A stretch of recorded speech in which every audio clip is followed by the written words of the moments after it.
Hello guys, good morning সবাইকে। আর এখন বাজে প্রায় 9টা নাগাদ। তো উঠে আমি সবার আগে ছোলা খেয়ে নিয়েছি, তারপর রেডি হয়ে এখন যাব বাজারে।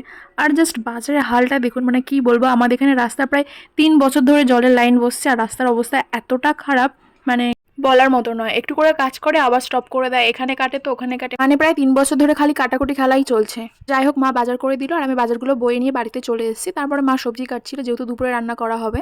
এখানে পুঁই শাক কাটছিল। আর নিশ্চয়ই তোমরা সবাই চেনো এটা মানে কি।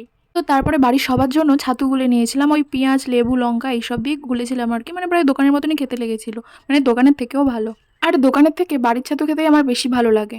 আর একে দেখুনি তো, সারাদিন খালি গেমই খেলতে থাকে, মানে গেম ছাড়াই আর কিছুই বোঝে না। তারপর একটু পেয়ারা কাটলো, পেয়ারা কিন্তু খুব মিষ্টি ছিল আর খুব ভালো খেতে ছিল। আর এদিকে দেখি মা চিকেন কষা করছে, তো আমি চলে গেছি বাটি নিয়ে চিকেন খেতে। এটা কিন্তু আমি আর আমার ভাই দুজনেই করি, যখনই মা চিকেন রান্না করে দুজন মিলে বাটি নিয়ে চলে যায় রান্নাঘরে।